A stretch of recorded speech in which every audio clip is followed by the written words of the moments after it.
ब्रह्मसूत्रम, ब्रह्मसूत्र ग्रंथ में page number 452 और 452 पेज के ऊपर से 3 नंबर की पंक्ति है। एक शब्द छोड़कर आगे, भवती च अन्या मनोः महात्म्यं प्रख्यापयन्ति श्रुतिः यद्वै किंच मनुः अवदत् तद्भेषजम इति। ठीक है, आइए, तो बात यह चल रही है कि द्वितीय अध्याय प्रथम पाद और द्वितीय अध्याय के प्रथम पाद का यह प्रथम अधिकरण है। इस अधिकरण का नाम है स्मृत्यधिकरणम और इस अधिकरण का विचार विषय है कि ब्रह्म में जो समन्वय बताया तो उसके साथ किसी का विरोध नहीं है, इस बात की सिद्धि करनी है। जबकि पूर्व पक्षी सांख्याचार्य लोगों ने कहा था कि सांख्य स्मृति को अनवकाश दोष आएगा यदि आप श्रुतियों का समन्वय ब्रह्म में ही मानेंगे तो। अतः सांख्य स्मृति के अनुसार वेद वाक्यों का अर्थ करना चाहिए, ऐसा पूर्व पक्षी का अभिप्राय रहा। किंतु उसका खंडन कर दिया कि यदि सांख्य स्मृति के अनुसार वेद वाक्यों का अर्थ करेंगे तो मनु आदि स्मृतियां निरवकाश हो जाएगी कि वहां उसका बाद हो जाएगा, और जबकि वो ठीक नहीं है। अतः कुल मिलाकर उन पूर्व पक्षियों का खंडन करके बात सिद्ध कर दी कि ब्रह्म में जो समन्वय बताया है वही ठीक है। ठीक है, और श्रुति में भी जो कहीं पर कपिल शब्द का उच्चारण होता है, कपिल शब्द सुनने को मिलता है, उस शब्द मात्र से इस बात का निर्णय नहीं किया जा सकता कि वह कपिल सांख्य शास्त्र के कर्ता ही कपिल है, क्योंकि कपिल बहुत हो चुके हैं। तो कल बता दिया था सगर पुत्रों को जलाने वाला भगवान का अंश रूप वो और कोई कपिल है, और वो सर्वात्मता को बताता है, अतः वो कपिल अलग है, ये कपिल अलग है। तो उनका उसका वर्णन श्रुति ने किया है, न कि सांख्य शास्त्र के कर्ता कपिल का। इस बात को बता दिया। फिर और अब आगे कह रहे कि क्या कि सांख्य स्मृति तो श्रुति मूलक नहीं है, किंतु मनु आदि स्मृति श्रुति मूलक है। ठीक है ना, अतः उनका बात नहीं होना चाहिए ये बात। तो पंक्ति देखिए, भवती च अन्या इत्यादि पंक्ति है। तो भवती के पूर्व में एक वाक्य लिखते हैं अवतरण के रूप में, द्वैतवादिनः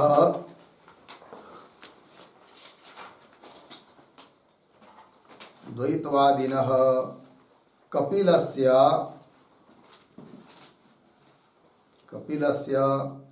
श्रौतत्वं निरस्य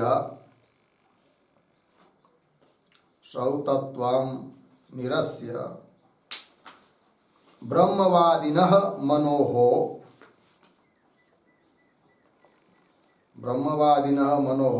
श्रौतत्वम्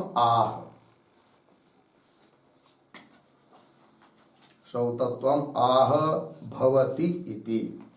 ठीक, देखो भाई, द्वैतवादिनः कपिलस्य, द्वैत का प्रतिपादन करने वाला जो कपिल सांख्य शास्त्र करता, वह उनका मत श्रौत मत नहीं है, श्रौतत्वम निरस्य, श्रुति प्रतिपादित नहीं है, इस बात को बताया है कि नहीं, अर्थात श्रौतत्व का निराश किया। और ब्रह्मवादी न मनोः श्रौतत्वम आह, तो ब्रह्म को ही प्रतिपादन करने वाला जो मनु, उस मनु की स्मृति श्रौत है, श्रुति सम्मत है, इस बात को अब बता रहे हैं भवती इत्यादि पंक्ति के द्वारा। तो पंक्ति को देखिए, भवती च अन्या मनोः महात्म्यं प्रख्यापयन्ति श्रुतिः यद्वै किंच मनु अवदत् तद्भेषजम् इति। थोड़ा सा शब्दों का अन्वय करते हैं। च मनोः महात्म्यं प्रख्यापयन्ति, मनोः महात्म्यं प्रख्यापयन्ति, पीछे अन्या, आगे श्रुति ही, फिर शुरू में भवती,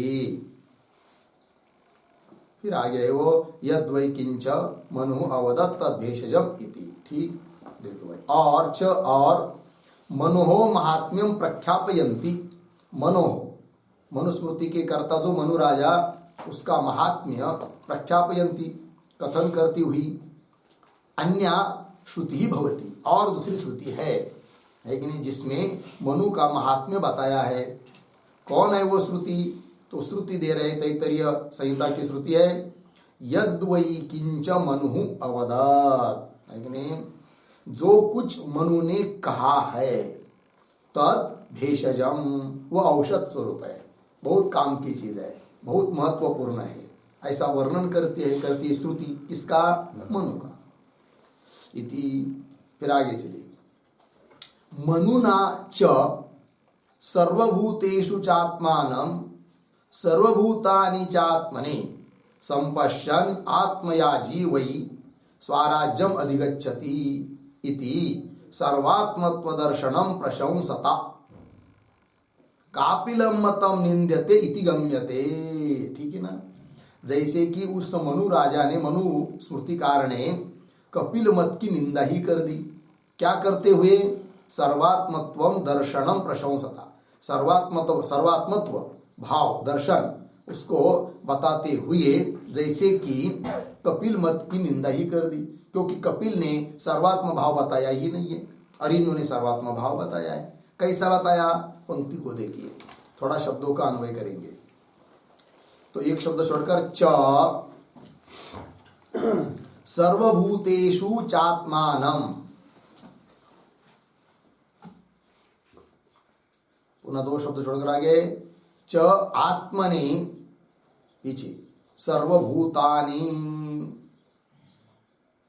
आगे संपश्यन् आत्मयाजी वै स्वराज्यम अधिगच्छति इति सर्वात्मत्व दर्शनम प्रशंसता। प्रशंसता के बाद ले आइए वाक्य के आरंभ का शब्द मनुना, प्रशंसता मनुना। फिर आगे, कापिलम मतम निंद्यते इति गम्यते। अर्थ को देखिए भाई, च और सर्वभूतेषु च आत्मान, सभी भूतों में, सभी प्राणी मात्रों में आत्मा है, एक आत्मा है, अखंड एक रस है। और च और क्या? आत्मनि सर्वभूतानि, आत्मा में ही ये सब भूत है, सभी भूतों में आत्मा है और आत्मा में ही ये सब भूत अध्यस्त है। इस प्रकार अर्थात सबका अधिष्ठान, सबका स्वरूप आत्मा ही है। च आत्मनि सर्वभूतानि, लग गया। संपश्यन, इस प्रकार देखता हुआ, जो कोई व्यक्ति आत्मयाजी, जैसे कि उसने आत्मा का, अपने अहंकार का हवन नहीं कर दिया, आत्मयाजी वही निश्चयवाचक अव्यय है। तो ऐसा जो आत्मयाजी है, सभी भूतों में अपने को और अपने में सभी भूतों को इस प्रकार से जो देखता है, वह स्वराज्यम अधिगच्छति। स्वराज्यम, स्वराज्यम का अर्थ है ब्रह्मत्वम, ब्रह्म भाव को, अधिगच्छति प्राप्नोति, वो ब्रह्म भाव को प्राप्त होता है, ये उसका अर्थ हुआ। इति, इस प्रकार सर्वात्मत्व दर्शनम प्रशंसता, सर्वात्मत्व दर्शन, सर्वात्म भाव, सर्वात्मत्व साक्षात्कार दर्शन, इसकी प्रशंसा करता हुआ जो मनु, उस मनु के द्वारा, प्रशंसता मनुना, स्तुति करने वाले मनु के द्वारा क्या हुआ? कापिलम मतम निंद्यते इति गम्यते, जैसे कि कापिल, कपिल के द्वारा प्रणीत जो मत है सांख्य शास्त्र, उसकी जैसे कि उसने निंदा ही की है, निंद्यते इति गम्यते, ये जाना जा रहा है। ठीक है, चलिए आगे, कपिलो ही न सर्वात्म दर्शनम अनुमन्यते, और कपिल का जो दर्शन है उसका सर्वात्म दर्शन, सर्वात्म भाव नहीं है, क्योंकि वो भेद देखने वाले हैं, है कि नहीं, उन्होंने पुरुष अनेक नाना माने हुए हैं। ठीक है, कपिलो ही न सर्वात्मत्व दर्शनम अनुमन्यते, कपिल मुनि सांख्य शास्त्र करता सर्वात्म दर्शन को मानते नहीं है, न अनुमन्यते। क्यों? आत्म भेद अभ्युपगमात, उन्होंने आत्माओं का, पुरुषों का क्या माना है? भेद माना है।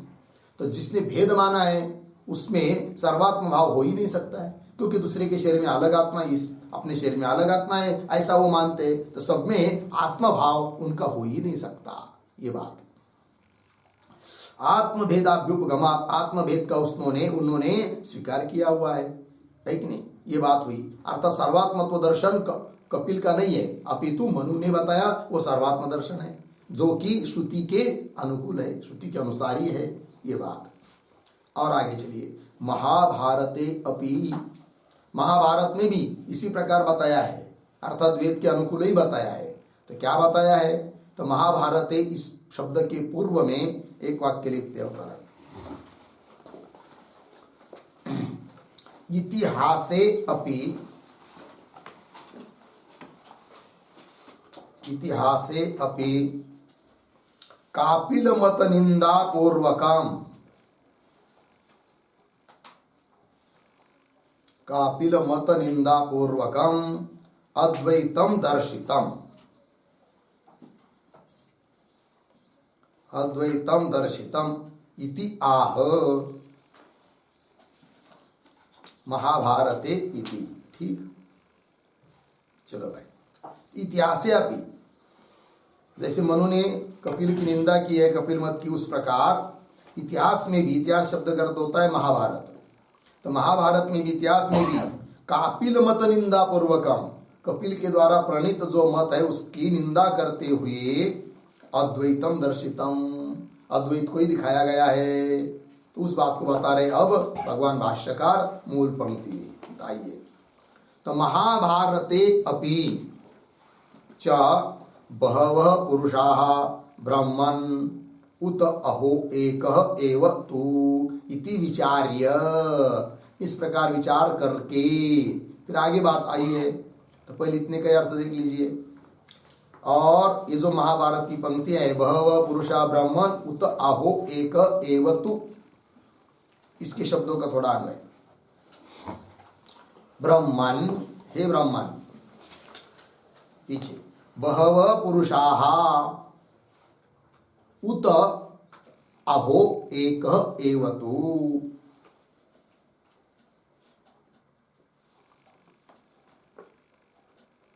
ठीक है।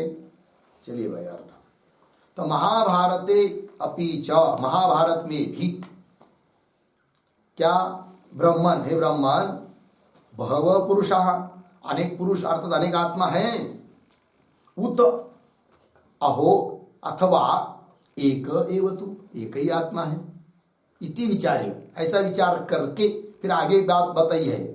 बात पूरी नहीं हुई, तो महाभारत में क्या कहा, ऐसा विचार करके आगे क्या कहा वो दे रहे हैं। किंतु उसके पहले ये जो वाक्य आया है ना, बहवः पुरुषा ब्रह्मन इत्यादि, उसके ऊपर एक छोटा वाक्य लिखेंगे। तो पुरुषाः बराबर, पुरुषाः बराबर आत्मानः, आत्मानः किम वस्तुतः भिन्नाः, किम वस्तुतः भिन्नाः उत उत सर्वदृश्यानां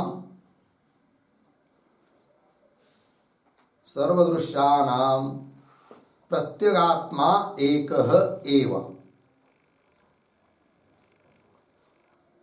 प्रत्यगात्मा एकः एव इति विमर्शार्थः, इति विमर्शार्थः बराबर संशयार्थः, संशयार्थः, ठीक हो गया। तो जो मूल पंक्ति है ना, उसमें पुरुषा शब्द आया है, तो पुरुषा का शब्द का अर्थ कर दिया आत्मान, किम वस्तुतः भिन्ना, बहवः पुरुषा विकल्प हुआ है, संशय हुआ है, वस्तुतः वह आत्मा भिन्न भिन्न है, उत अथवा सर्वदृश्यानाम, सभी दृश्य पदार्थों में प्रत्येक आत्मा चैतन्य तत्व एक ही है। इस प्रकार संशय का अर्थ हुआ, लेकिन भाव। आइए फिर आगे मूल भाष्य में, तो एक एव तु इति विचार्य, ऐसा विचार करके फिर आगे आया है महाभारत में, क्या आया है, बहवः पुरुषा राजन सांख्य योग विचारिणाम इति परपक्षम उपन्यस्य तद्विदासेन। ठीक है, इतने कह देखिए। तो बहव पुरुषाः राजन सांख्य योग विचारिणाम है, ये महाभारत का ही वाक्य है, उसके शब्दों का अन्वय। राजन, हे राजन, सांख्य योग विचारिणाम बहवः पुरुषाः।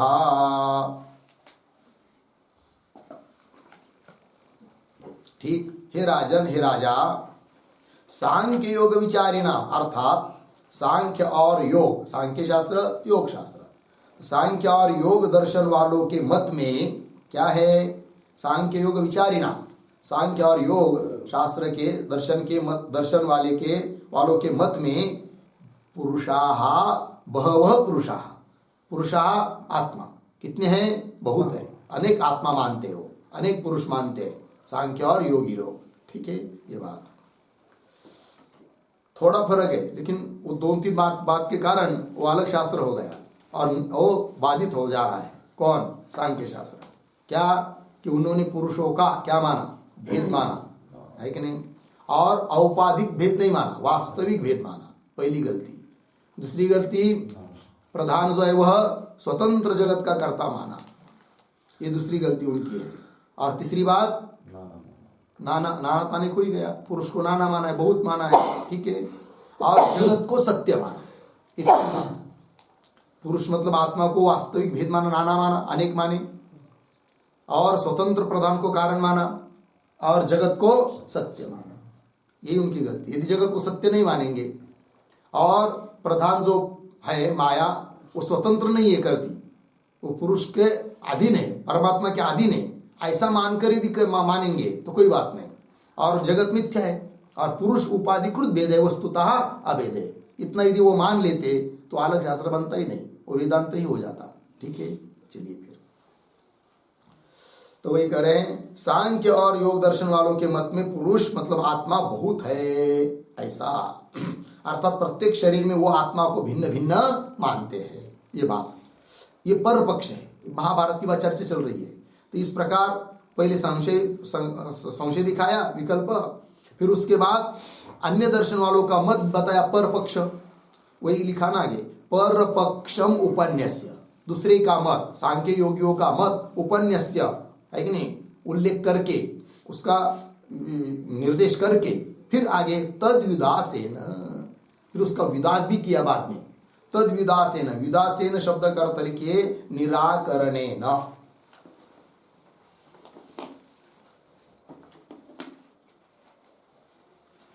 ठीक है, तो उन सांख्य योगियों के मत के निराकरण के द्वारा सर्वात्म भाव को दिखाया है। वो कैसे दिखाया, कौन वाक्य में दिखाया, तो महाभारत का वाक्य आगे दे रहे हैं। बहुनाम पुरुषाणाम ही यथा एका योनि उच्यते तथा तम पुरुषम विश्वम आख्यास्यामि गुणाधिकम इति उपक्रम्य, ऐसा उपक्रम करके, तो इतने का ही पहले अर्थ देख लेते हैं। और ये जो महाभारत का वाक्य आया है उन शब्दों का थोड़ा अन्वय करेंगे। तो बीच में आया है, पूर्वार्ध में बीच में आया है यथा, यथा को पकड़ेंगे, यथा, फिर पीछे जाइए शुरू में, बहुनाम पुरुषाणाम ही, आगे एका योनि ही उच्यते, आगे तथा विश्वम, फिर अंतिम में गुणाधिकम, पीछे तम पुरुषम आख्यास्यामि। ठीक है, यह अर्थ हुआ। ऐसा उपक्रम कर दिया। फिर तो क्या बताया फिर इसमें कि यथा दृष्टांत दिया पहले कि जिस प्रकार बहुनाम पुरुषाणाम, अनेक पुरुषों का जो शरीर है कि नहीं, तो उन सभी शरीरों का जैसे एका योनि, एक ही उपादान कारण है पृथ्वी आदि है कि नहीं, एका योनि उच्यते, दृष्टांत दिया। तथा उस प्रकार क्या जी, तो तथा विश्वम गुणाधिकम, विश्वम सबका उपादान कारण और गुणाधिक के रूप में तम पुरुषम आत्मानम आख्यास्यामि, उस आत्मा का ही हम व्याख्यान करते हैं। ठीक है, तो ये जो श्लोक है, इस श्लोक का अर्थ थोड़ा सा हम लोग लिख लेते, टिप्पणी लिखते उसके ऊपर, तो और स्पष्ट हो जाएगा। तो लिखेंगे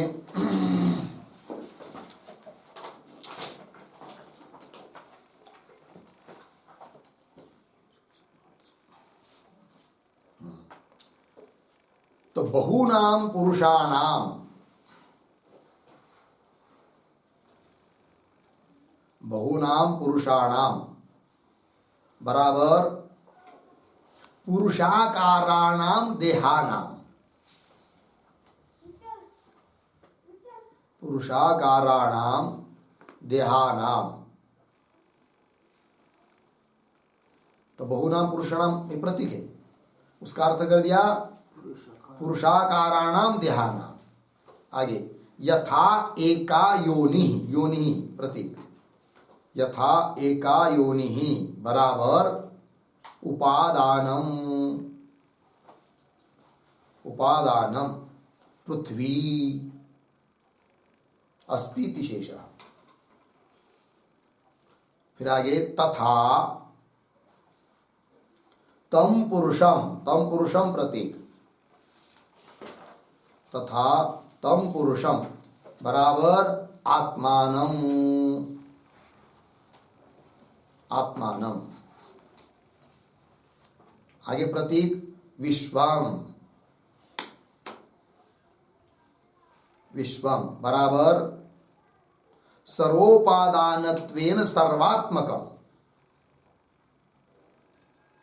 सर्वोपादानत्वेन सर्वात्मकम अर्धविराम। फिर आगे प्रतीक गुणाधिकम,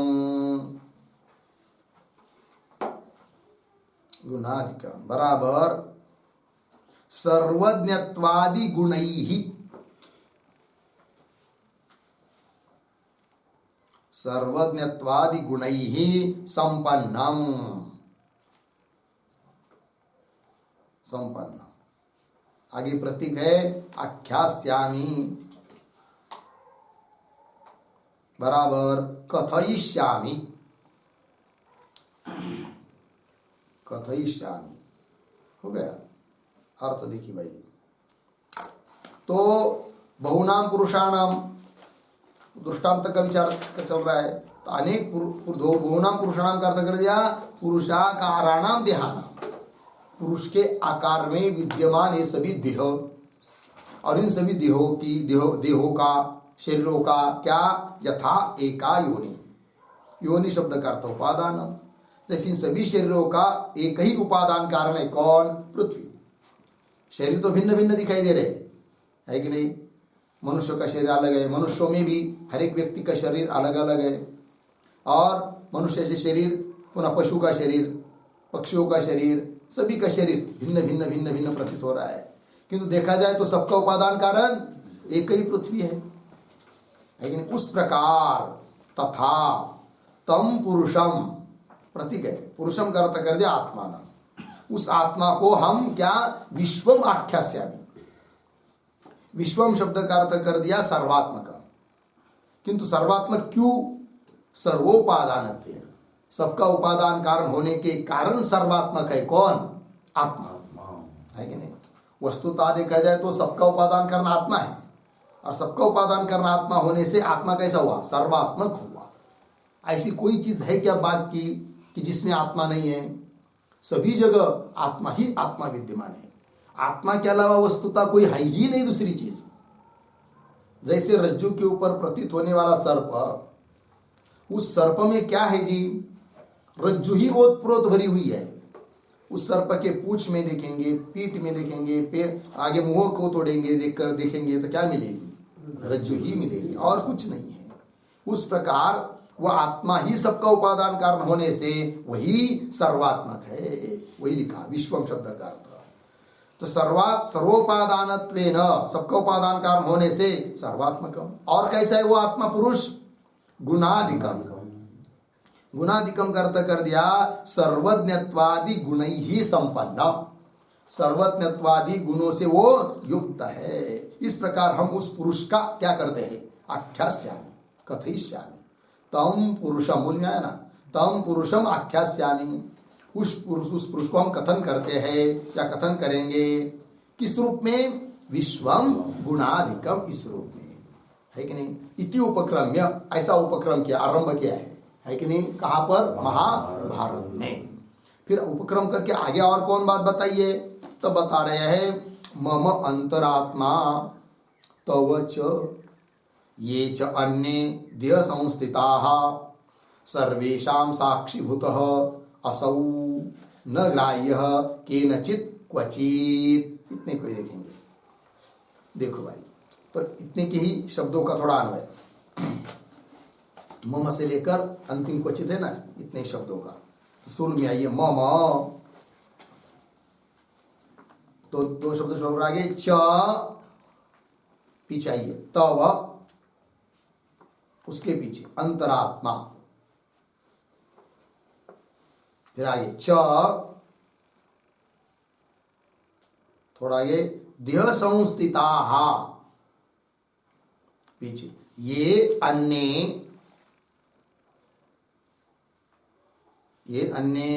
ठीक है, आगे सर्वेषां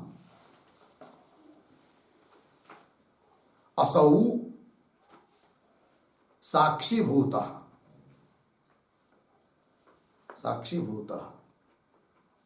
फिर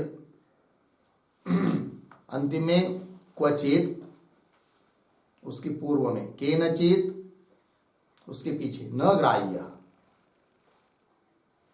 ठीक है। देखो भाई अर्थ, तो मम च तव अंतरात्मा, मेरा और तेरा अंतरात्मा, तुम्हारे और मेरे में भीतर विद्यमान जो आत्मा है वह आत्मा, और ये देह संस्थिता, ये अन्य, मिल गया ना।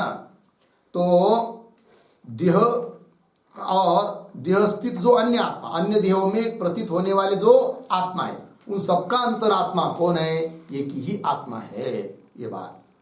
च देह संस्थिता ये अन्य, जो अन्य आत्मा है कि नहीं। तो देखो भाई, तो आगे करे सर्वेषां, उन सबका, असौ साक्षीभूत, इन सबका यह साक्षी स्वरूप है, अर्थात तुम्हारा मेरा सभी देहों में विद्यमान जो आत्मा है वही आत्मा सभी अन्य पदार्थों का क्या है, साक्षीभूत है, दृष्टा है, ये बात। सर्वेषाम असौ साक्षीभूत, ये साक्षीभूत है, साक्षी स्वरूप है। और क्वचित, कहीं पर भी, केनचित, किसी के भी द्वारा, न ग्राह्य, अर्थात किसी प्रमाण का भी वो विषय होता नहीं है, ऐसा बताया आत्मा के बारे में। सर्वात्मता भाव, सर्वात्म भाव, ठीक है, ये बात बताया, एक ही आत्मा को बताया, आत्मा में भेद नहीं बताया सांख्यों की तरह, ठीक है, ये बात हुई।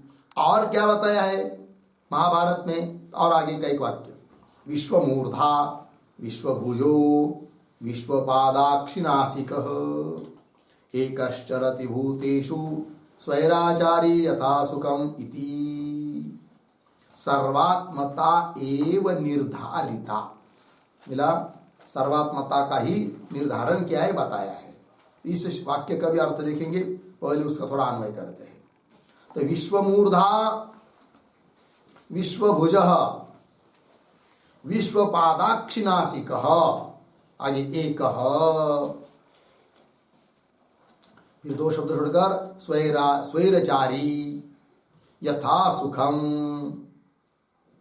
पीछे भूतेषु चरति,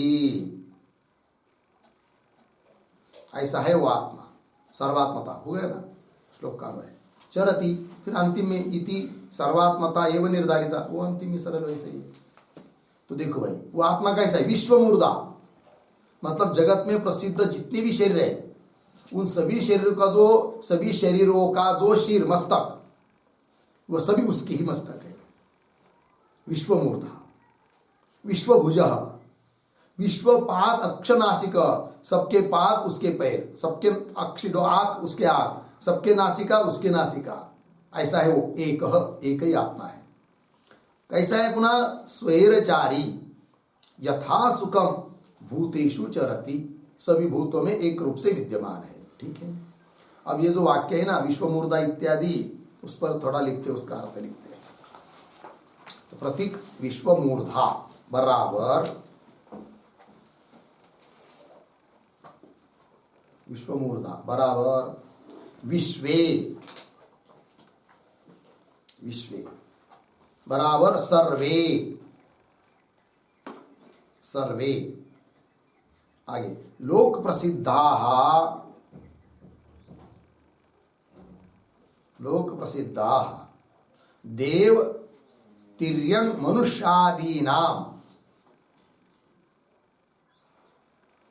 देव तिर्यंग मनुष्यादीनां मूर्धानः, मूर्धानः अस्य एव इति विश्वमूर्धा, अस्य एव इति विश्वमूर्धा। अर्धविराम आगे एकस्य एव, एकस्य एव सर्वक्षेत्रेषु, सर्वक्षेत्रेषु प्रतिबिंब भावेन, प्रतिबिंब भावेन प्रविष्टत्वात्, प्रविष्टत्वात् पूर्णविराम एवं विश्वभुजत्वादि योजना,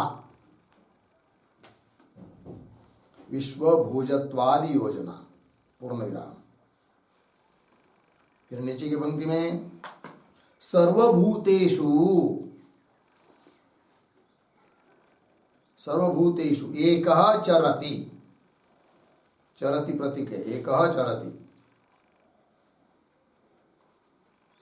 सर्वभूतेषु एकः चरति बराबर अवगच्छति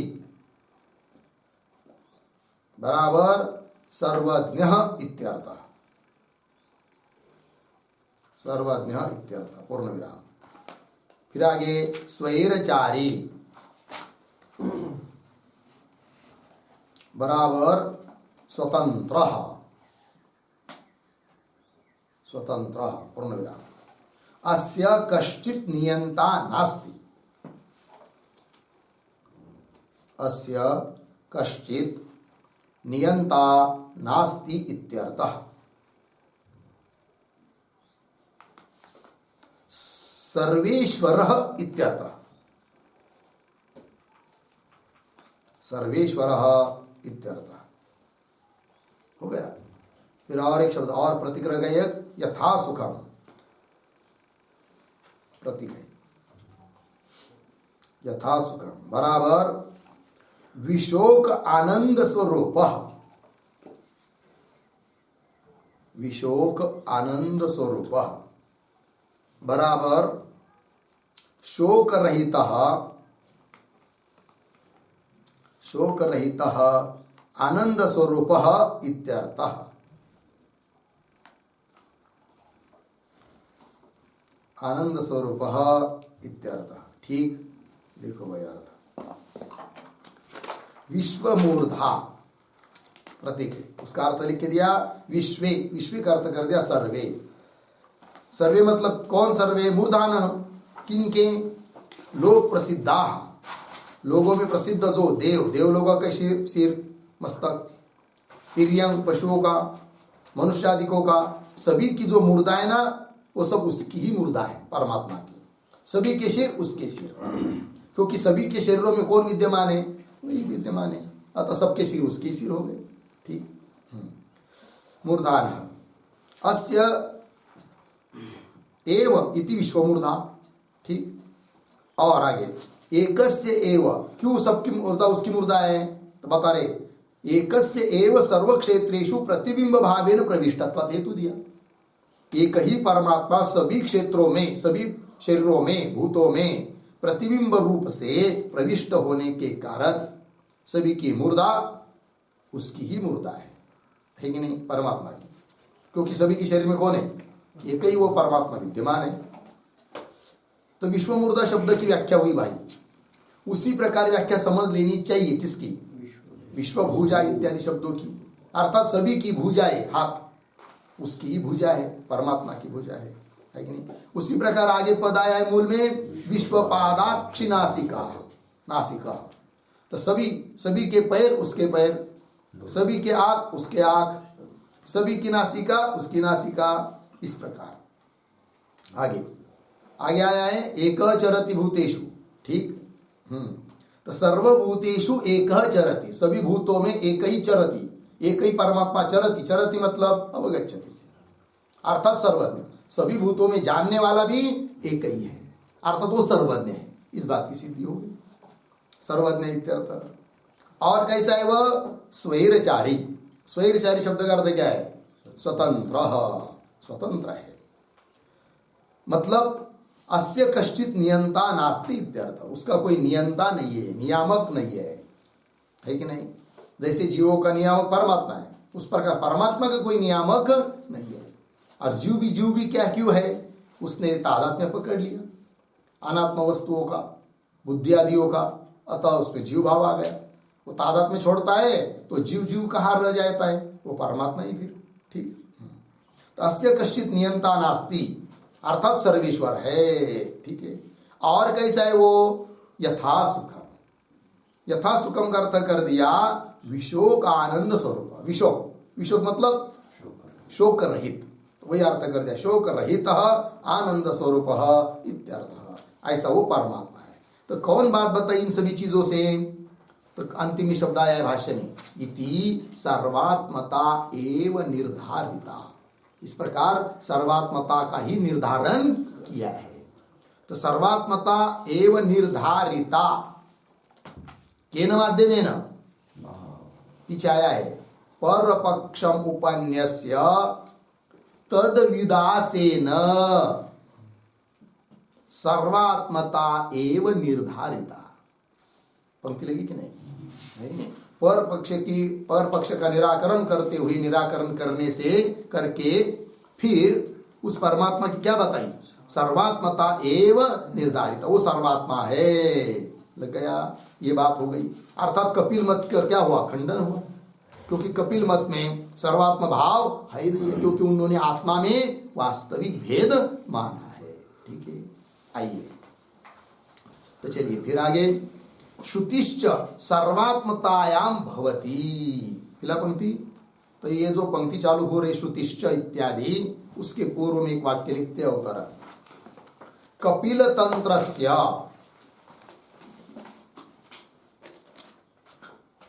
कपिल तंत्रस्य वेद मूल स्मृति विरोधम उक्त्वा, वेद मूल स्मृति विरोधम उक्त्वा, वेद मूल स्मृति विरोधम उक्त्वा, आगे साक्षात वेद विरोधम आह, साक्षात वेद विरोधम आह श्रुतिश्च इति, ठीक है। देखो भैया, कपिल तंत्रस्य, तंत्रस्य शास्त्रस्य, ठीक है ना, तंत्र शब्द का अर्थ है शास्त्र।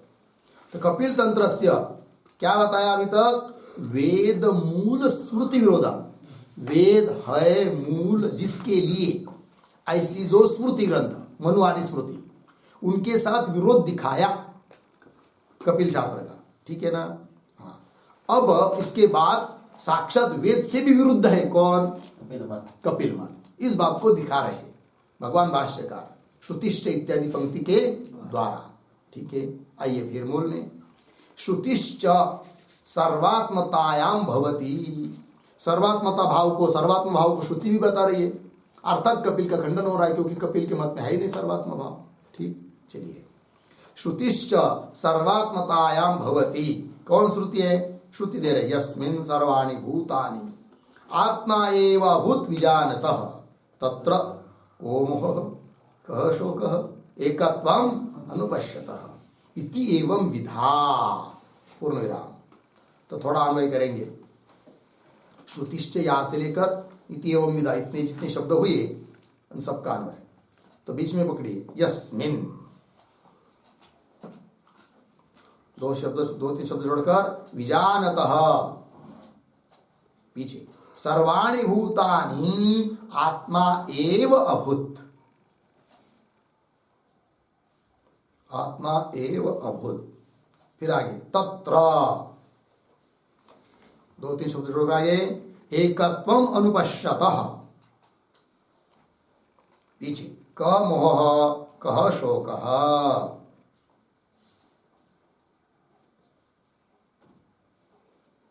मिला कह मोह कह शोकः, इतने हुआ।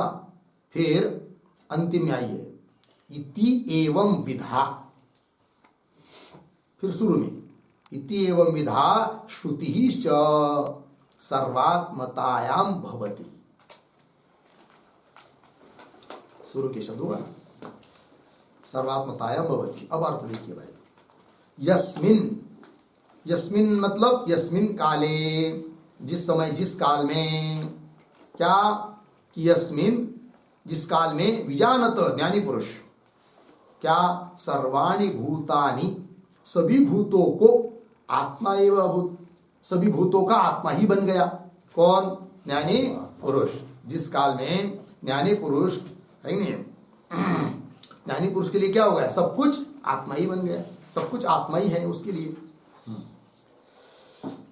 सब भूत प्राणी मात्र आत्मा ही बन गए, अर्थात अपने से भिन्न कोई रहा ही नहीं। तब क्या जी?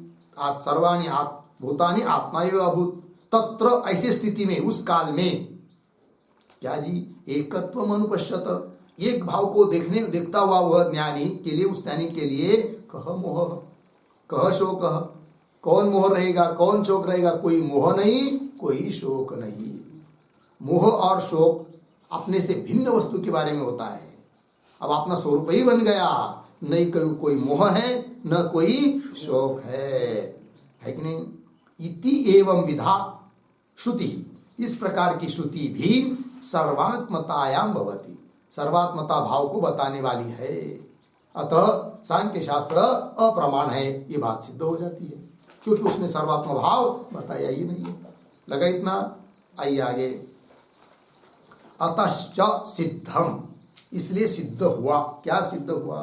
बता रहे, अतश्च सिद्धम आत्मभेद कल्पनया अपि कपिलस्य तंत्रम वेद विरुद्धम, अर्धविराम, वेदानुसारी मनुवचन विरुद्धम च, अर्धविराम, न केवलम स्वतंत्र प्रकृति कल्पनया एव इति, पूर्ण विराम। अब थोड़ा अन्वय करेंगे, शुरू में आइए, अतः च सिद्धम, अंतिम में जाएंगे, दो तीन शब्द अंतिम के, न केवलम स्वतंत्र प्रकृति कल्पनया एव, न केवलम स्वतंत्र प्रकृति कल्पनया एव। फिर आइए शुरू में, आत्मभेद कल्पनया अपि कपिलस्य तंत्रम, सरल आगे, वेद विरुद्धम, वेदानुसारी मनुवचन विरुद्धम च इति, अंतिम में इति है, ठीक है ना? अतः सिद्धम, ये बात सिद्ध हुई। क्या सिद्ध हुई बात? कि कपिल का मत वेद विरुद्ध है, और वेद के अनुसार चलने वाली जो मनुस्मृति उसके भी विरुद्ध है कपिल का मत। क्यों विरुद्ध है?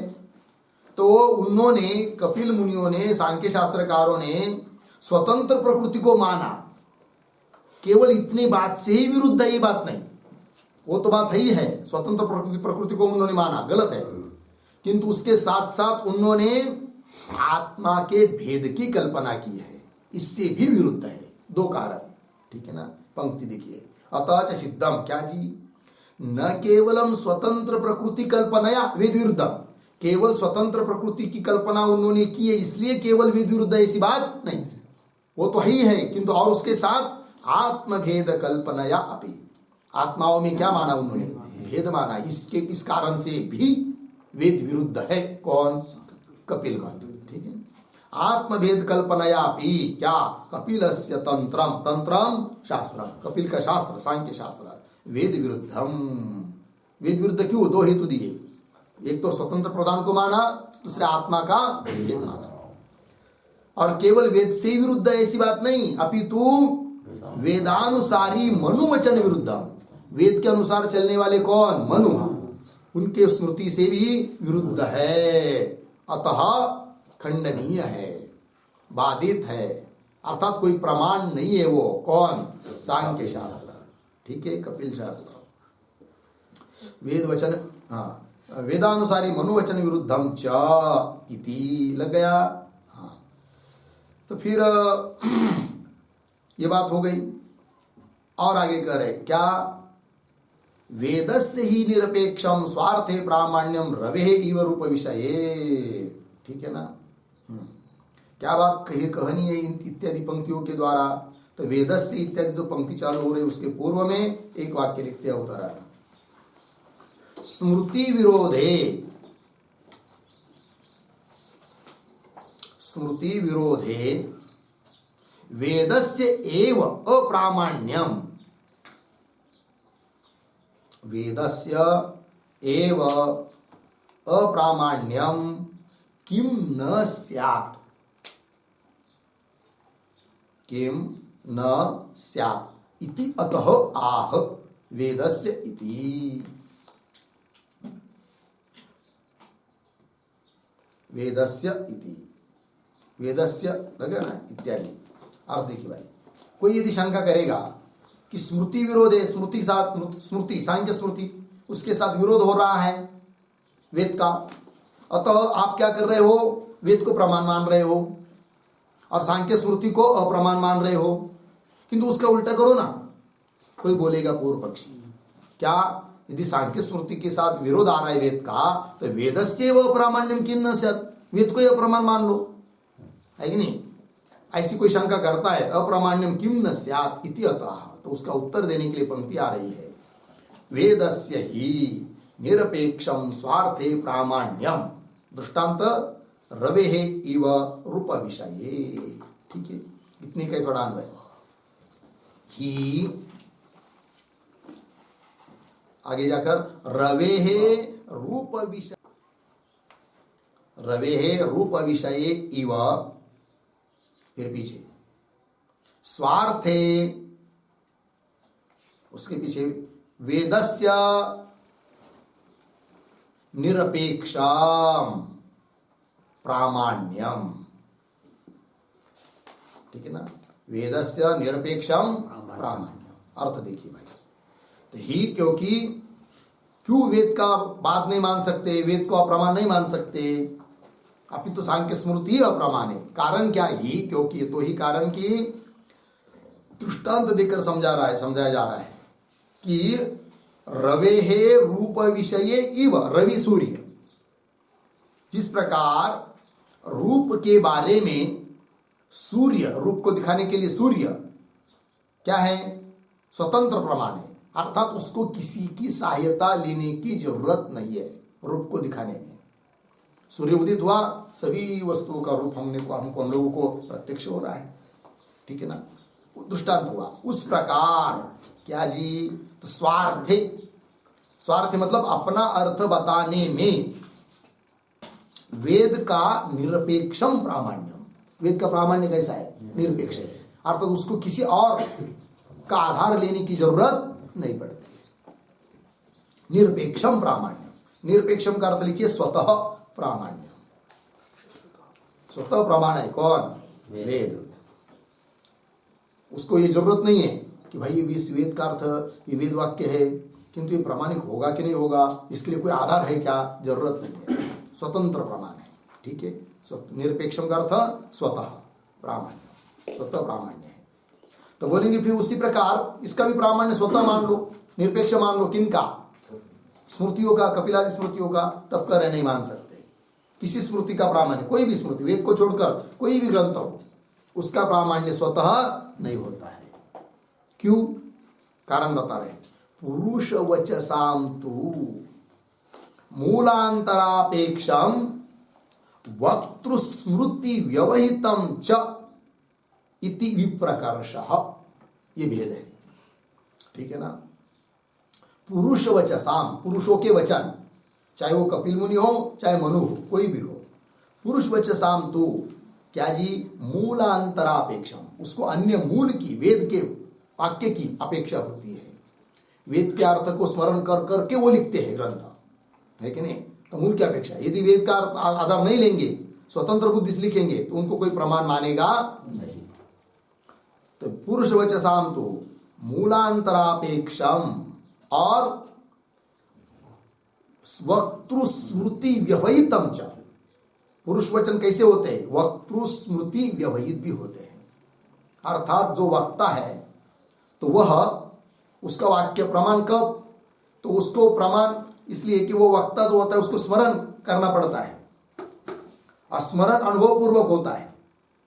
अतः स्मरण कर करके, तो उसको स्मरण के पहले उसको अनुभव लगना चाहिए किसी वेद वचन का, ऐसा ऐसा वेद में कहा है, प्रत्यक्ष श्रुति है, तो अनुभव हुआ, फिर उसका स्मरण वो करके वो लिखेगा, तो तब उसका प्रमाण माना जाएगा पुरुष वाक्य, कि इसके लिए इन्होंने स्मरण करके लिखा है, स्मरण के लिए इस श्रुति का आधार लिया है, तो श्रुति मिल रही है, अतः ये प्रमाण है। तो दूर हुआ, व्यवहित हुआ उसका प्रामाण्य, किनका, स्मृतियों का, अतः वो परत प्रमाण है। कौन, स्मृति, स्मृति परत प्रमाण हुई और वेद स्वतः प्रमाण हुआ। ठीक, ये बात। मूलांतरापेक्षम वक्तु स्मृति व्यवहितम च, वक्तु स्मृति से व्यवहित भी है उसका प्रामाण्य, ठीक है ना। च इति विप्रकर्षः, वाक्य पूरा होगा कि नहीं, देखो, पुरुष वचसाम तू, तो पीछे से एक अनुवृत्ति से शब्द आएगा, कौन, पीछे के वाक्य का, पीछे के वाक्य में क्या बताया था, वेदस्य ही निरपेक्षम स्वार्थे प्रामाण्यम, है कि नहीं, प्रामाण्यम शब्द आया था कि नहीं। वेद का प्रामाण्य कैसा है, निरपेक्ष है, स्वतः है। और पुरुष वचसाम तु क्या, प्रामाण्यम, पुरुष वचसाम तु प्रामाण्यम मूलांतरापेक्षम, पुरुष वचनों में जो प्रामाण्य है वह अन्य मूल की अपेक्षा करता है। और प्रामाण्य कैसा है पुरुष के वचनों का, वक्त स्मृति व्यवहितम इति विप्रकर्ष, ऐसा दोनों में भेद है, वेद के प्रामाण्य में और स्मृति के प्रामाण्य में। एक व्यवहित है, एक साक्षात है, एक मूल की अपेक्षा करता नहीं है वेद, और एक मूल की अपेक्षा करता है, विप्रकर्ष। किंतु ये जो पंक्ति हुई ना, इसके आधार पर थोड़ा टिप्पणी हम लोगों को लिखना है।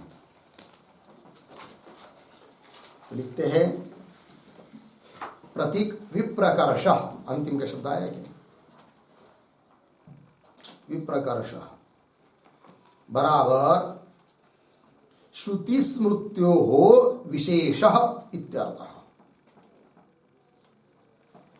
श्रुति स्मृत्यो हो विशेष इत्यर्थः, पूर्ण विराम। तथा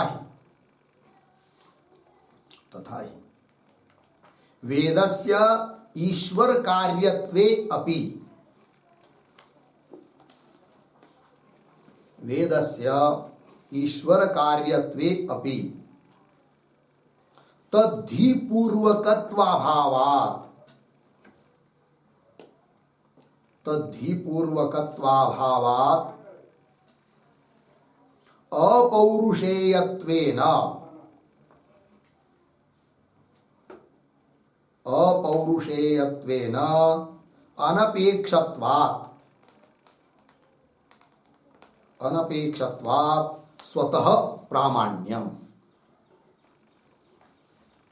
स्वतः प्रामाण्यम, पूर्ण विराम। कपिलादि स्मृति नाम तो, कपिलादि स्मृति नाम तो तदर्थ स्मृति पूर्वकत्वात्, तदर्थ स्मृति पूर्वकत्वात् तदर्थ स्मृति नाम च, तदर्थ स्मृति नाम च तदर्थ अनुभव पूर्वकत्वात्, तदर्थ अनुभव पूर्वकत्वात् उक्त प्रामाण्य निश्चयाय, उक्त प्रामाण्य निश्चयाय स्मृति अनुभवौ, स्मृति अनुभवौ यावत् कल्पेते, यावत् कल्पेते अर्धविराम तावत् एव, तावत् एव स्वतः सिद्ध प्रामाण्य वेदवाक्या, स्वतः सिद्ध, स्वतः सिद्ध प्रामाण्य वेदवाक्यात्, प्रामाण्य वेदवाक्यात् तदर्थः निश्चितः, तदर्थः निश्चितः इति झटिति, इति झटिति प्रवृत्त वेदवाक्योत्थम, प्रवृत्त वेदवाक्योत्थम ज्ञानम, ज्ञानम असंजात विरोधी स्मृति विरोधे, असंजात विरोधी, असंजात विरोधी हुआ। आगे स्मृति विरोधे, स्मृति विरोधे तत्प्रामाण्यस्य बाधकम्, तत्प्रामाण्यस्य बाधकम् इति भावः, इति भावः पूर्ण विराम। पैराग्राफ शॉर्ट करने नीचे पंक्ति में तुल्य बल विरोधे ही, तुल्य बल विरोधे ही निरवकाशेन,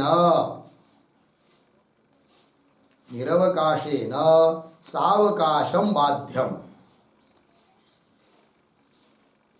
सावकाशं बाध्यम पूर्ण विराम। इह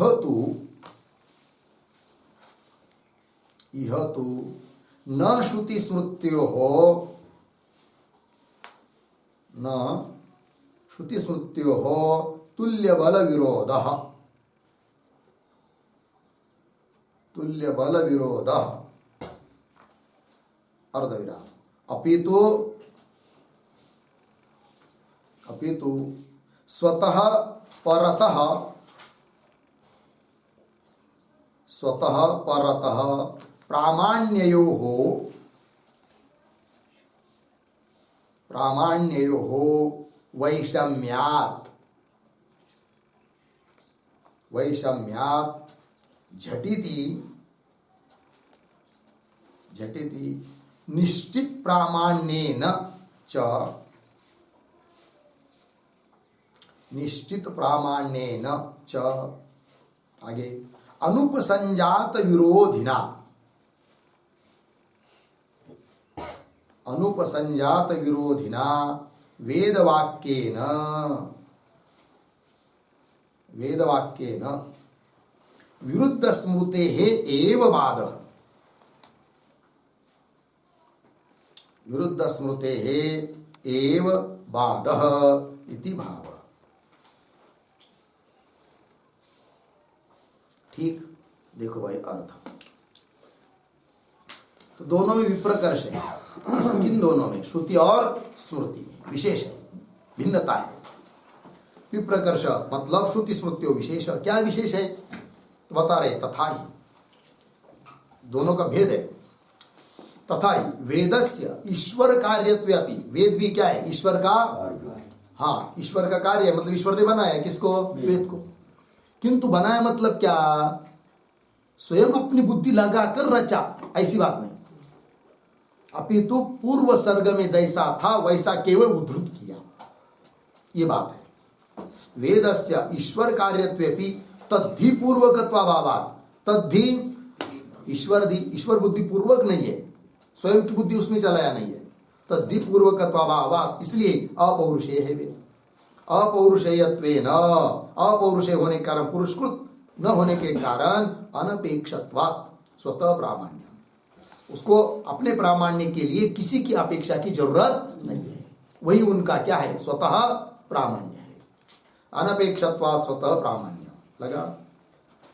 आगे फिर इसके विरुद्ध कपिलादि स्मृतियों में क्या चीज है, तो कपिलादि स्मृति नाम तू क्या करना है, तदर्थ स्मृति पूर्वक है कि नहीं।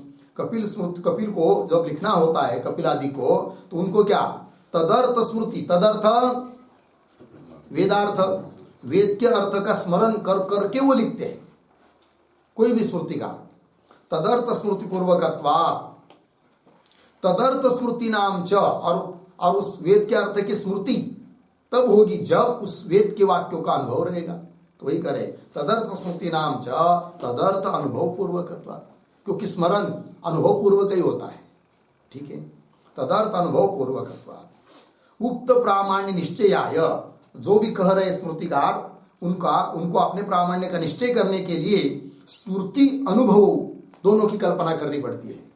तो स्मृति अनुभव यावत कल्पेते, जब तक वो कल्पना करते हैं तब तक तो तावत एव स्वतः सिद्ध प्रामाण्य वेदवाक्य, स्वतः सिद्ध प्रमाण स्वरूप कौन, वेदवाक्य, उस वेदवाक्य से तदर्थ निश्चित, उस अर्थ का निश्चय हो जाता है। तो वेद सीधा अर्थ का निश्चय कराता है, और स्मृति ग्रंथ उसको प्रामाण्य लाने के लिए स्मरण और अनुभव इनकी कल्पना करनी पड़ती है।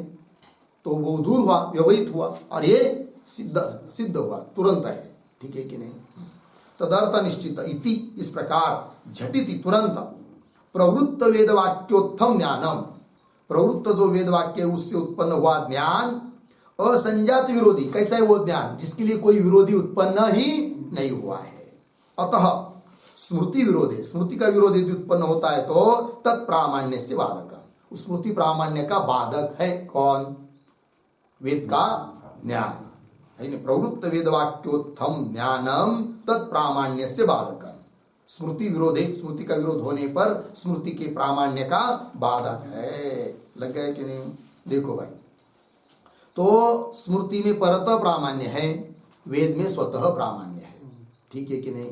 क्योंकि स्मृति को प्रामाण्य निश्चित करने के लिए स्मृति और अनुभव की कल्पना करनी पड़ती है, वैसे वेद को नहीं।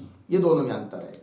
दृष्टांत से समझना हो तो समझ लीजिए, कोई एक कंपनी है, उस कंपनी का एक मालिक है और उस कंपनी का एक मैनेजर है, मालिक के बाद 2 नंबर पर है कि नहीं, सभी को अंडर में रखने वाला, कंपनी के सभी सदस्यों को, बाकी के लोगों को, ऐसा एक मैनेजर भी है और एक मालिक है, 2 चीज है। और उस कंपनी के सदस्यों में जो भी कोई होंगे, वाके नौकर आदि, उन 2 लोगों को ऐसी जरूरत पड़ी, कोई अपनी फाइल मंजूर करनी है। लेकिन किया क्या उसने, दो लोगों ने, एक ने अपनी फाइल सीधी दिखाई किसको, मालिक को, और एक ने अपनी फाइल दिखाई किसको, मैनेजर, ठीक है कि नहीं। अब मालिक को फाइल दिखाई, मालिक ने पढ़ लिया, मन में आया, तुरंत एक मिनट में साइन कर दी, पास कर दी, है कि नहीं। और वो जो दूसरा था मैनेजर के पास जिसने फाइल दी, वो चक्कर मारते काटते रहा, और वो बताता रहा 2 दिन के बाद आओ, 4 दिन के बाद आओ, 5 दिन के बाद आओ, 2 महीने बैठ दिए, अभी भी मंजूर नहीं हो रही है। क्यों, तो उस मैनेजर के हाथ में स्वतंत्रता पूरी नहीं है कि नहीं। वो फिर मालिक को संपर्क करेगा, उनको ये सब बात बताएगा, ऐसे ऐसी फाइल है, क्या करना है। जब मालिक कहेगा हाँ कर दो, तब साइन करेगा कौन, मैनेजर। तो प्रमाण तो वो भी है मैनेजर, प्रमाण तो मालिक भी है, किंतु मालिक का प्रामाण्य स्वतः प्रामाण्य है, उसको किसी की जरूरत नहीं है, सोचने की भी जरूरत नहीं है, करना ही नहीं करना, मन में आया कर दिया। और जो मैनेजर है वो भी प्रमाण है, लेकिन उसका प्रामाण्य परत प्रामाण्य है, उसको मालिक की अपेक्षा है, स्वतः प्रामाण्य उसमें नहीं है। उस प्रकार स्मृति और वेद, इन दोनों में क्या अंतर है, वेद का प्रामाण्य स्वतः है और स्मृति का प्रामाण्य परत है, ये दोनों में क्या है, अंतर है। लग गया कि नहीं। तो एक बात जो और पीछे कही थी पूर्व पक्ष ने, क्या, हाँ, जब तुल्य बल होता है, समान बल होता है, तो ऐसी स्थिति में देखा जाता है किससे, किसके द्वारा किसका बात करे, तो वहां पर निर्णय लिया जाता है, बल दोनों का समान है, किंतु ये एक निरवकाश है, एक सावकाश है। फिर ऐसी स्थिति पर निरवकाश के द्वारा सावकाश का बाद होता है कि नहीं? तुल्य बल विरोध होने पर, लग गया कि नहीं? हाँ जैसे एक ही कक्षा के दो छात्र हैं और एक ही कक्षा के होने के कारण दोनों का बल समान है, ठीक है, और दोनों गुरुजी को बोल रहे हैं क्या कि हाँ आपके हाथ में जो बिस्किट का पुड़ा है पार्ले हमें दो, ये वो कहता है मुझे दो, वो कहता है मुझे दो, है कि नहीं?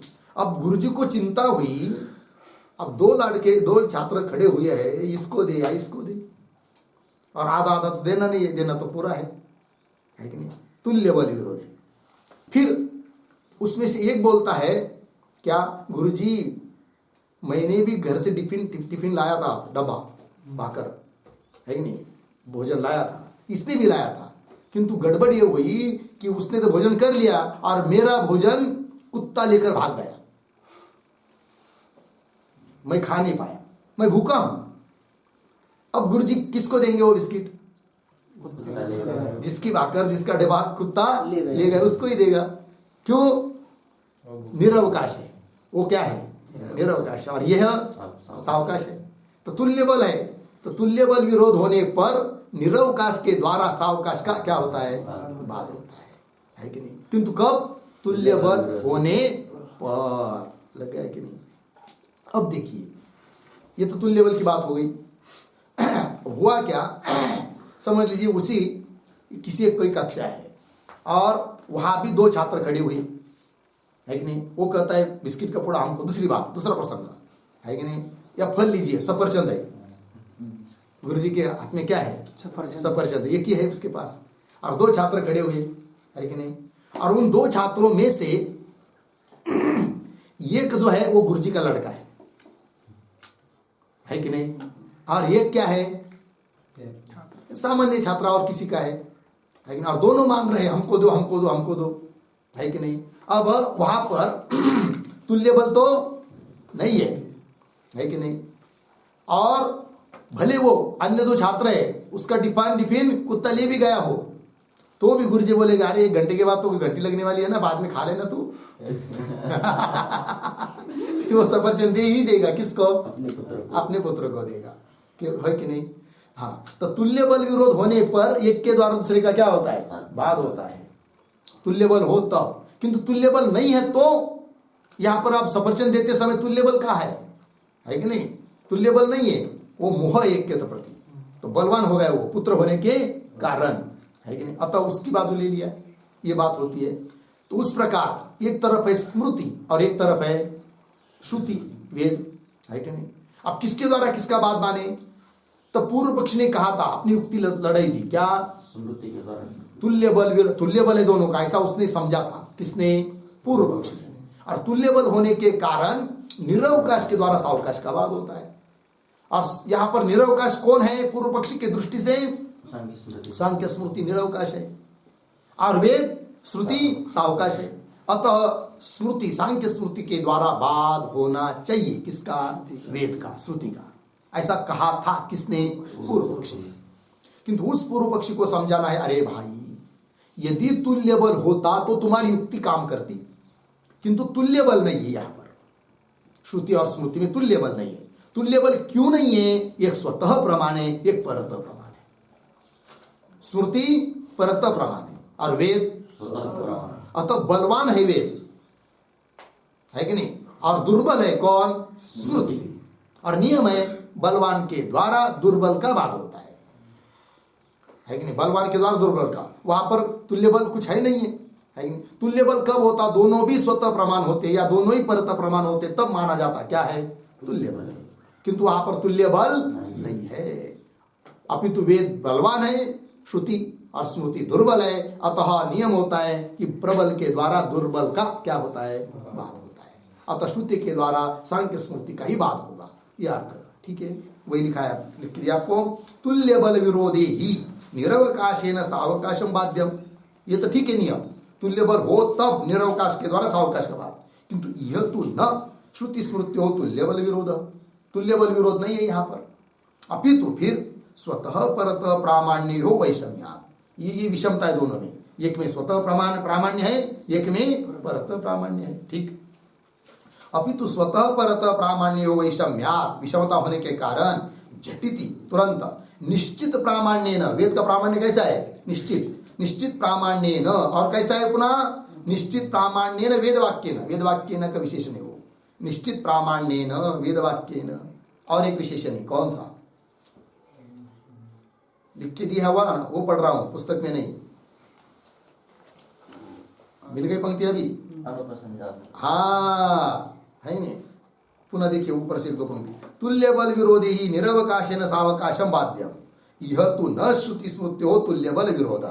यहाँ पर श्रुति स्मृति में तुल्य बल विरोध, अपितु स्वतः परत प्रामाण्य हो वैषम्यात्, एक का प्रामाण्य स्वतः है, एक का परत है। स्वतः परत प्रामाण्य वैषम्यात्, विषमता होने के कारण झटिति तुरंत निश्चित प्रामाण्य न वेदवाक्य न, एक शब्द छोड़कर आया वेदवाक्य न।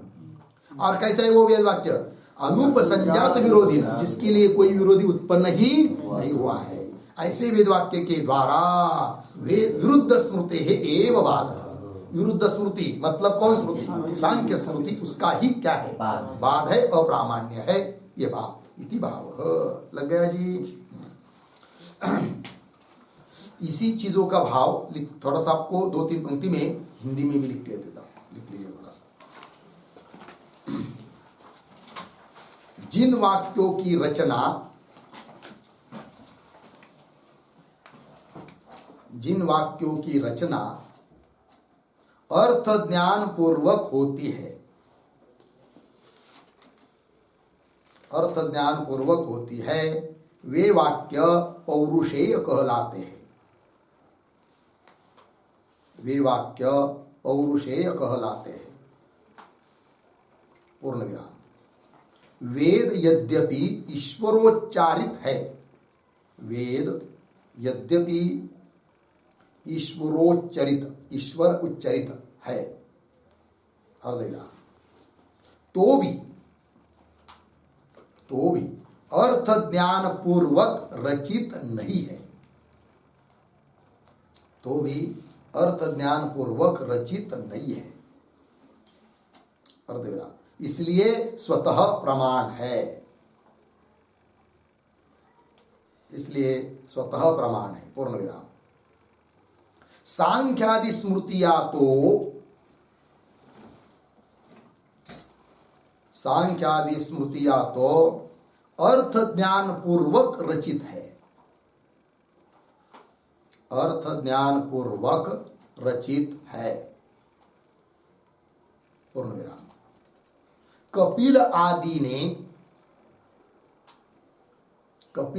ने अर्थ का स्मरण करके ही,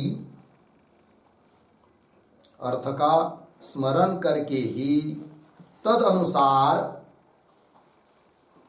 तदनुसार वाक्य की रचना की है, वाक्य की रचना की है। पूर्ण विराम। स्मरण अनुभव पूर्वक होता है, स्मरण अनुभव पूर्वक होता है। पूर्ण विराम। अतः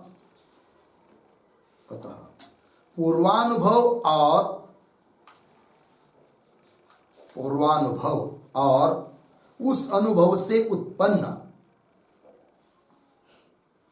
उस अनुभव से उत्पन्न संस्कार से संभूत स्मरण द्वारा, संस्कार से संभूत स्मरण द्वारा कल्पित होने के कारण स्मृतियां परतः प्रमाण है, स्मृतियां परतः प्रमाण है। पूर्ण विराम। आगे स्मृति के प्रामाण्य के, स्मृति के प्रामाण्य के निश्चय के लिए स्मृति और अनुभव की कल्पना होने के कल्पना होने के समय ही स्वतः प्रमाण श्रुति के अर्थ का निश्चय हो जाता है। अर्धविराम। इसलिए श्रुति से स्मृति बाधित हो जाती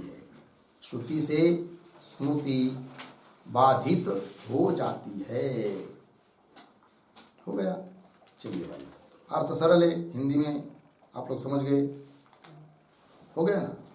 फिर अंतिम भाष्य का वाक्य, तस्मात् वेद विरुद्धे विषये स्मृति अनवकाश प्रसंग न दोषः। ठीक है ना। तस्मात् का अर्थ लिखिए, तस्मात् विशेषात्। तस्मात् मतलब विशेषात्, विशेष होने के कारण। विशेष है मतलब भेद है दोनों में, इसलिए वेद विरुद्ध विषय हो गया ना। मूल की पंक्ति है, वेद विरुद्ध विषय, वेद विरुद्ध विषय में, वेद विरुद्ध विषय है कि प्रधान आदि के बारे में स्मृति, वेद विरुद्ध विषय, ऐसे विषय में स्मृति अनवकाश प्रसंग न दोष है कि नहीं। वेद विरुद्ध विषय यदि है तो है कि नहीं, वेद विरुद्ध विषय का प्रतिपादन कर रही है कौन? स्मृति प्रधान को कारण मान रही है। तो ऐसी स्थिति में स्मृति को अनवकाश भी हो जाए तो हमको कोई दिक्कत नहीं है। पूर्व पक्ष ने क्या कहा था? सांख्य स्मृति प्रधान को कारण बता रही है और उसको नहीं मानोगे आप तो अनवकाश होगा। अरे भाई, जिस अर्थ का प्रतिपादन वो सांख्य स्मृति कर रही है, प्रधान को कारण मान रही है, वो वेद विरुद्ध विषय है। और ऐसे विषय में उस सांख्य स्मृति अनवकाश भी हो जाती है कि नहीं। उसको अवसर नहीं मिल रहा है क्योंकि वेद ने तो ब्रह्म को कारण बताया है, अतः उसको अवसर नहीं मिल रहा है। किसको? सांख्य स्मृति को। किंतु सांख्य स्मृति को अवसर नहीं मिल रहा है, उसका विचार हम तब करते जब वेद सम्मत अर्थ को उसने बताया होता तब। किंतु वेद विरुद्ध अर्थ के बारे में सांख्य स्मृति आदि अनवकाश भी हो जाती है तो हमको कोई दोष नहीं है, कोई दोष नहीं लगता है। ठीक है, ये बात। वेद विरुद्ध विषय स्मृति अनवकाश दोष प्रसंग न दोष। स्मृति अनवकाश प्रसंग रूप कोई दोष नहीं, न दोष, ये कोई दोष नहीं है क्योंकि वेद विरुद्ध अर्थ का प्रतिपादन कर रहे, हमको क्या उससे लेना देना है। अनवकाश होती तो होने दो, कोई दोष नहीं है। लग गया पंक्ति? आइए, ये हो गया भाई प्रथम सूत्र का भाष्य पूरा हुआ। अब इस अधिकरण का एक सूत्र बचा है, उसका विचार हम लोग करते हैं। ओम पूर्णमदः पूर्णमिदं पूर्णात् पूर्णमुदच्यते पूर्णस्य पूर्णमादाय पूर्णमेवावशिष्यते। ओम शांति शांति शांति।